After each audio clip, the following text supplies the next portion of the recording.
Yeah, we heard a little bit of the hooting and hollering after you came off the ice. How excited is it to start your first part of the season undefeated? Yeah, it's an unbelievable feeling for our coaching staff, for our team, for our fans.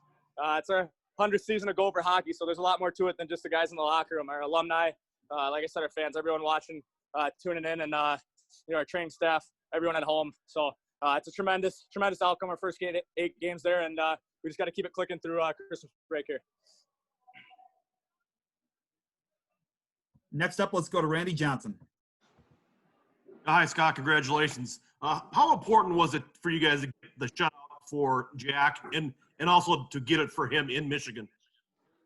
Yeah, I mean, this is a very special place for him to play. He had his up and downs, obviously, here, and he took his talents to U of Minnesota, and we're so thankful to have him. And for him to come in here and play the way that he did, it's just it's very special. And to watch the way he works day in and day out, like, there's no guy that deserves it. So we all his back tonight, and he played unbelievable again. So he's really doing it for himself, and we're very proud of him. Any other questions for Scott Reedy? Jess Myers, go ahead. Hi, Scott. I can see you down there in the tunnel. Congrats on that goal. Tell us about the play. It looked like Brinkman made a nice play getting into the net. Yeah, it was a great shot. I mentioned that in a previous interview. Our D are doing a great job getting the puck to the cage. So just having that trust factor of going to the net when they have the puck is that's all I did there. And Brinkman put it in a really good spot, so I just got a tip on it and then followed it up to the goal line there. And, Strauss-Mann played so great against you guys at the end of last season in those final 2 regular season games. How good did it feel to get a couple on him and kind of chase him from the net tonight?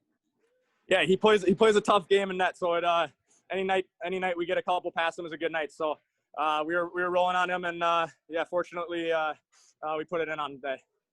Sounds good. Thank you. Hey, Jack. Congratulations. 8-0 start and everything. What did it mean getting the shutout at Michigan where you used to play?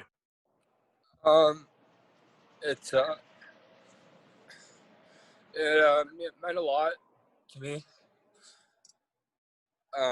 This is a place I thought I was going to spend 4 years, so it means a lot to me. Was it difficult with the no fans in the stands? How did that affect you at all? No, it was another good battle. Like we came out hard, and my D were blocking everything. Forwards were doing really well, and just a really good team win.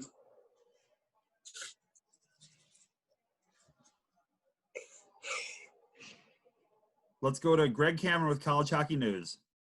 A lot of emotions right now, Jack. How proud are you of your team to start like this, 8-0 in your first 8? I'm super proud of my team right now. I'm probably the luckiest goalie in the entire country. Like our team, we got 4 lines. We can go all night long. We're building something special here. Like, we got a really good culture here, and we're gonna keep it going. Let's go to Jess Myers next.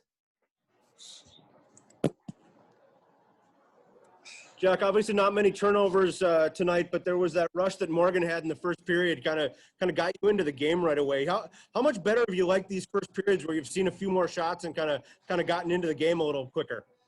Yeah, it's obviously a little bit easier for me. He made a really good move on me. I've been liking these past 2 periods. I'm feeling the shots, but like I said earlier, it doesn't matter if I see 1 or 20. I'm gonna be ready for whatever comes my way, and that's part of preparing before the game. And then Michigan certainly wasn't done in the third period. A couple of those flurries right in front where you had to make multiple saves. Nothing came easy tonight, huh? No, nothing came easy. I mean, this game doesn't come easy. This game keeps you on your toes. It's all about staying ready, expecting the unexpected. I try my best to keep the boys in it, make sure, they don't have any life in any situation, and shut it down so we can get out of here with our heads held high. How much did those hugs you got from a couple of former teammates at center ice after the game, how much did that mean to you? It means a lot. You know, like I said, it's pretty tough coming back here. You know, there's a lot of good memories here. You know, I came in as an 18-year-old, so, you know, I grew up with a lot of these guys. So, I mean, those hugs feel pretty damn good. We're going to take our last question for Jack from Eric Vigo. Jack, obviously, a lot of emotion. How did you hold it together during the game? And mentally, did you know that you were going to have this kind of feeling when the final horn blew? And when did it start?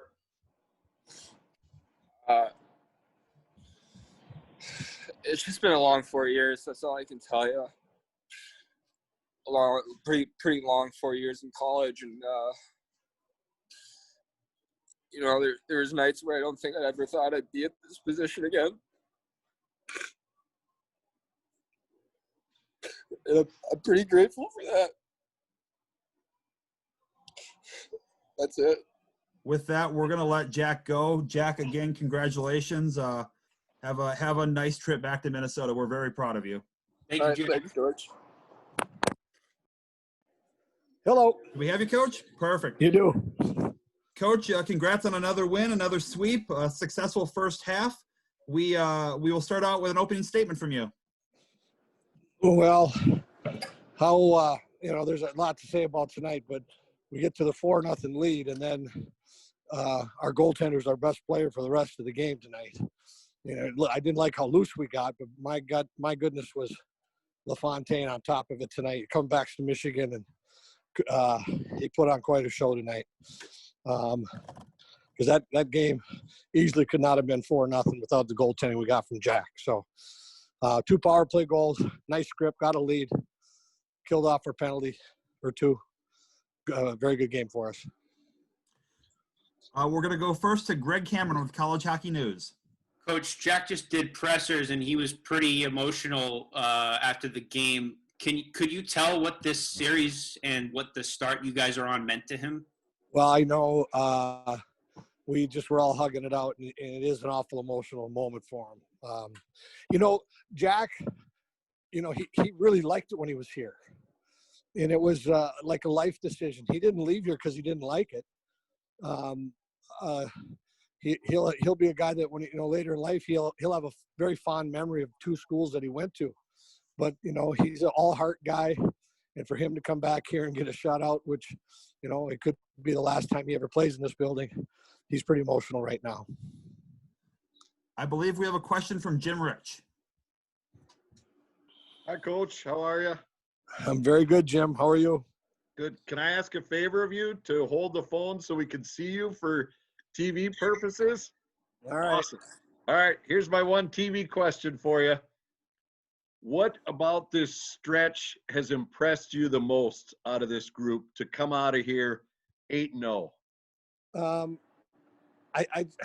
think just a lot of little things that we continually do well as a team, and how close this group is, and you know, whether it's penalty kills, special teams, face-offs. Like we got walloped last week after being excellent, and then we bounced back this weekend, and blocking shots. You know, little things little toughness that a team has to have to go on a roll. And you know, and it's still early. We're not even a third of the way to the season, but I mean, we get a break now. We can take a pause. It's one heck of a start for us. But just to be around these guys, their work ethic, their camaraderie, how close they are, it's a special group. But I've been telling you that for a while, and maybe there's a little validation to it now. Let's go next to Jess Myers. Bob, it looks like Kester has almost like a fearlessness when he's in the offensive zone. You know, he gets rewarded finally with a goal tonight. But talk about just what you've seen from him so far. Well, you know what? He has been equal to the task from the start of the year as Johnson, Lacombe, and Faber. But the spotlight was spread out for those first 6 games. And and all of a sudden, you know, 3 spotlights have left the lineup, and he kind of stood tall this weekend when the spotlight was on him. And he's a terrific player. He's going to be a hell of a college player, and he's just scratching the surface. And he has ice in his veins. There's nothing about him that says freshman. The family and the young man were awesome when we said, play a year of juniors. He's undersized. Work on your strength. Work on his skating. What he did all summer, and he comes in ready to play at a high level from day one. And the spotlight was on him, so you could all really see it with those other three guys gone. And then people can't see it, but you're sitting amongst the children of Yost right now, or at least the cardboard cutouts. Just how weird was the atmosphere in this building? It's going to be truth. Obviously, now it's our 8th game without fans. But I said this last week, and I'm going to repeat it again. Once the game starts, it's incredible how both teams are into it and playing. Now, obviously it's an advantage for a road team because if a big goal gets scored, how it can change momentum. But our players are playing their tails off, all of them. And that's what I've been so impressed with every game we've had now.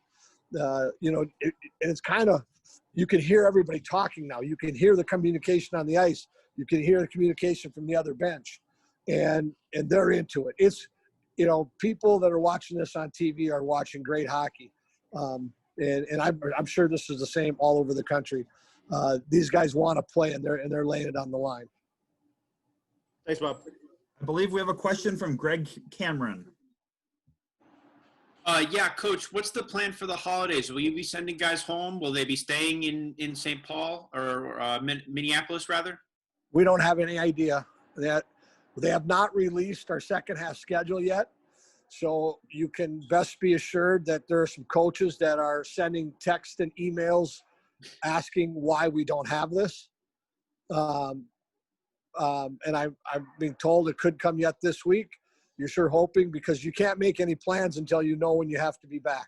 And then we have to know our protocol for COVID when we come back. And so we made that announcement after the game. But you know what? It's fitting for 2020 right now. I mean, Christmas, we're in December, Christmas coming. We have no idea what our holiday plans are. And we may not even have one. We may be here celebrating with each other, but I'm hoping that all gets straightened out very soon. We're going to go to Eric Vigo next, and we'll say last call for questions for Coach. Coach, I guess kind of a two-part question. Do you know if they're going to release the second half all in one chunk, or do you think they'll do it as a third and then a last third to try to create some time to make up games if you have to?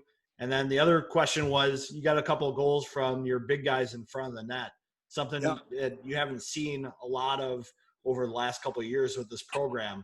What does that mean to you to see that on the ice? Well, a lot of them have come on the power play. We're doing a much better job of net front presence and getting there. And we work a lot on it. But what has to happen is just that. You work on it in practice. Now they got to execute it in a game. And then when they get rewarded, it's like Rantis finding a new toy. For the first 2 years, he wanted to spend all his time outside on the dot shooting.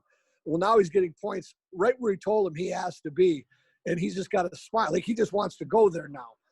And that's how it works. You teach, you show film, but once they reward themselves by doing it, it's great.